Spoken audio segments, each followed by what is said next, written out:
जम्मू कश्मीर में एसआईए की ताबड़तोड़ छापेमारी चल रही है। जम्मू कश्मीर से खबर है, जहां पर एसआईए की छापेमारी चल रही है। कश्मीरी हिंदू महिला की हत्या के मामले में ये छापेमारी एसआईए के द्वारा की जा रही है। जो इनपुट्स मिले हैं उसके आधार पर यह कार्रवाई एसआईए की तरफ से की जा रही है। श्रीनगर में 8 जगहों पर ये एसआईए के द्वारा छापेमारी की कार्रवाई चल रही है। यासीन मलिक समेत पूर्व कमांडरों के घर पर भी छापेमारी हो रही है। साल 1990 में नर्स सरला भट्ट की हत्या हुई थी। हम आपको बता दें कि उपराज्यपाल प्रशासन ने इन पुराने मामलों को फिर से खोलने का निर्णय लिया था और उसी के तहत ये कार्रवाई हो रही है। एसआईए के द्वारा 1990 में जो नर्स सरला भट्ट की हत्या हुई थी, उस पूरे मामले को लेकर अब कार्रवाई हुई है और छापेमारी चल रही है एसआईए के द्वारा। हमारे संवाददाता विकास अब्रोल इस वक्त हमारे साथ जुड़े हुए हैं। विकास, जरा बताइए इस पूरे मामले के बारे में और क्या कार्रवाई जो हो रही है उसको लेकर क्या अपडेट है? 8 जगह पर स्टेट इन्वेस्टिगेशन एजेंसी एसआईए की रेड चल रही है। जिस तरह से सब जानते हैं कि 1990 में जब कश्मीरी पंडितों ने पलायन किया, तब कई निर्दोष लोगों की हत्या की गई थी उसमें आतंकवादी द्वारा। उसी के एक बार फिर से अब जो है सारे के सारे जो केस हैं खोले जा रहे हैं। ऐसे में सरला भट्ट नर्स की निर्मम हत्या की गई थी, उसका अपहरण करके।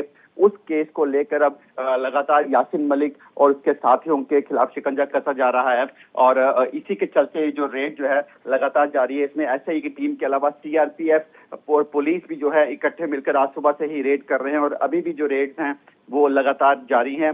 काफी केसेस ऐसे हैं जिन पे कई सालों से वो फाइलें पेंडिंग पड़ी थी, वो बंद पड़ी थी। उन सब फाइलों को एक बार खोल दिया गया है। तो कहीं ना कहीं कश्मीरी पंडित को जो विस्थापन का दर्द था, जो इतने सालों से दंड झेल रहे थे, उसको कहीं ना कहीं राहत मिलने की संभावना लग रही है।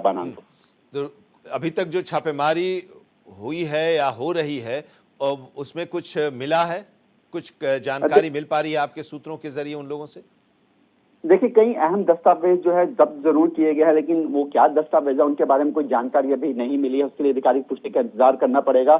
लेकिन ये जो छापेमारी है अलग अलग लोकेशंस पे जारी है और कहीं ना कहीं ये देखिए यासीन मलिक के केस को लेकर भी ये उसके केस में भी ये कहीं ना कहीं बड़ा एक मजबूत पक्ष जो है सरकार द्वारा रखा जा सकता है, क्योंकि अब जो कोर्ट ने जवाब भी मांगा है उससे एनआईए की दलीलों का जो रखी गई है, जो उसको सजा दी गई है, उसको लेकर अब जो है यासीन मलिक से जवाब मांगा गया है। ऐसे में ये रेड जो है वो कहीं ना कहीं उस केस को जो सरकार के द्वारा किया गया है उसको जो है कहीं ना कहीं एक मजबूत जरूर करती है। सरला भट्ट का ये मामला है, ये केस में अभी ये छापेमारी हो रही है, लेकिन उपराज्यपाल प्रशासन ने ऐसे तमाम पुराने मामलों को फिर से खोलने का फैसला किया है। विकास, तो और भी कई ऐसे और मामले हैं जिनको लेकर ये इस तरह की कार्रवाई और आगे भी हो सकती है, देखने को मिल सकती है? जी बिल्कुल, देखिए अनगिनत मामले हैं ऐसे, कई ऐसे मामले। गिरजा टिक्कू का मामला है, उनकी भी निशंस हत्या की गई थी।